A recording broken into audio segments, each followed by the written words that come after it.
গণভোটে আপনার এতগুলো বিষয় নিয়ে যেখানে ভোট দিতে হবে সেখানে পুরো পদ্ধতিটাই আমার কাছে খুবই প্রবলেমেটিক মনে হয়। সামান্তা শারমিন বলছিলেন কথাটা যে আসলে ভোটের মধ্য দিয়ে আমরা কাদেরকে পাই নির্বাচিত প্রার্থী হিসেবে। অনেক সময় আমরা অনেক দুর্নীতিবাজ, অনেক চোর প্রার্থীও অনেক সময় বিজয়ী হয়ে এসেছেন অতীতে, আমরা দেখেছি।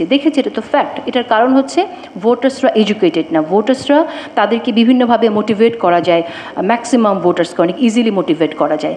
তাহলে আমাদের কি করতে হবে? যেখানে আমরা জানি যে একজন প্রার্থী সিলেক্ট করতেই তারা এই ভুল করে ফেলে যে প্রার্থীর চরিত্র দিনের আলোর মতো পরিষ্কার তার এলাকায়, তারপরও তারা এই ভুলটা করে ফেলে, বিভিন্নভাবে প্রলুব্ধ হলেও করে ফেলে বা হয়ে যায়।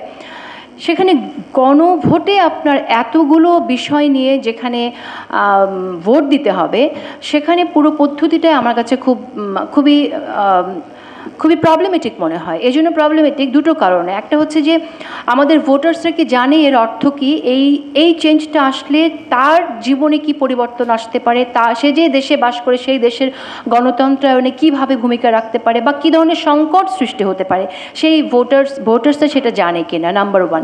নাম্বার টু হচ্ছে আপনি যখন এতগুলো পয়েন্টসে যখন আপনি এগ্রি করতে বলছেন, আমরাই তো সবসময় বলি না যে বাইনারির মধ্য দিয়ে আপনি সবসময় কোনো প্রশ্নের উত্তর কেন চান, হ্যাঁ বা না কেন বলতে হবে।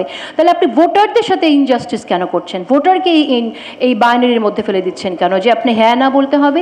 এই এতগুলো 40-50টা অধ্যাদেশ যেগুলো আছে বা প্রস্তাবনা যেগুলো আছে, গণভোটে যে প্রস্তাবনাগুলো থাকবে, সেই প্রস্তাবনাগুলো সবগুলো তো ভোটার নাও রাজি হতে পারে। তার কাছে একটা ভালো লাগতে পারে, 10টা ভালো লাগতে পারে। কেউ বলতে পারে যে না, আমি প্রধানমন্ত্রী হিসেবে আমি একজনকেই দেখতে চাই। আবার কেউ মনে করতে পারেন না যে প্রধানমন্ত্রীর সফল বিশ্বত ইতিহাসে তাকে আমি 3বার দেখতে চাই, তাকেই দেখতে চাই। সো এটা আমি জাস্ট একটা এক্সাম্পল হিসেবে বললাম। তো ভোটারদের উপরে এইভাবে এরকমভাবে গণভোটের প্রশ্নটা তো একটা ব্যক্তিকে নিয়ে না, যে এই ব্যক্তিকে আপনি সমর্থন করছেন কিনা তার কাজের কারণে, সেটা তো না। এখানে আপনি কতগুলো সংবিধানে পরিবর্তন আনবেন, অনেকগুলো ধারায় সেই পরিবর্তনে তারা সমর্থন করছে কিনা। সুতরাং এটা ভোটারের সাথেও আমার মনে হয় যেটা ঠিক করা হবে না, সঠিকভাবে এটা সঠিকভাবে হবে না ভোটারের সাথে করা। তো তাহলে আমাদের বাস্তবায়ন প্রক্রিয়া কি হতে পারে? বাস্তবায়ন প্রক্রিয়া আমার মনে হয় যে রাজনৈতিক দলগুলো তাদের সাথে কথা যদি বলে, এখনও এটা জাতীয় ঐক্যমত কমিশন থেকে করলেই ভালো হতো, যদি কথা বলে দেখে যে নোট অফ ডিসেন্ট নিয়ে কোথাও কেউ স্যাক্রিফাইস করতে পারে কিনা বা কোথাও কোনো দল ছাড় দিতে পারেন কিনা, সেই জায়গা থেকে যার নোট অফ ডিসেন্ট সহ তারা ইলেকশনে গেলেন, যে বিজয়ী হয়ে আসবেন তারা সেটা ডেফিনেটলি পালন করবেন বা তাদের কথাটা তারা রাখবেন।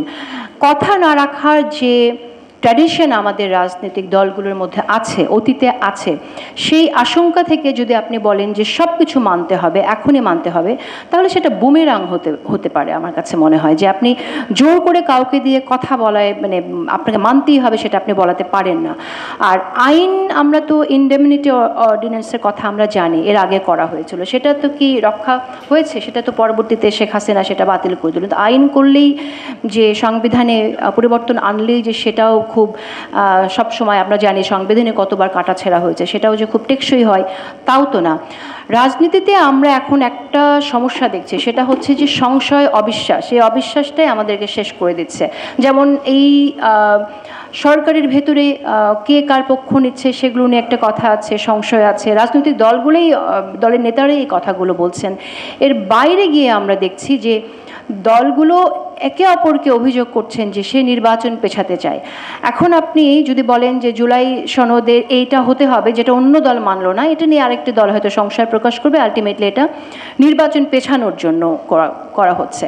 আবার আরেকটি সংশয় হচ্ছে যে বিএনপি, অনেকেই মনে করছে বিএনপি ক্ষমতায় যাবে, যদিও মুখে কেউ কেউ বলছেন আমরাই সরকার দল হব, আমরাই সরকার গঠন করব, কিন্তু তারা আসলে মনে করছেন যে বিএনপি সরকার গঠন করবে।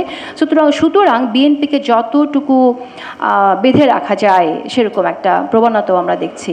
তো আমার মনে হয় যে আসলে যে দল এনসিপির রাজনীতি এনসিপি করবে, এবং এনসিপি যে বিপ্লবের রাজনীতির কথা বলে, সেটা এনসিপির কার্যক্রমের মধ্য দিয়েই প্রমাণ করতে হবে।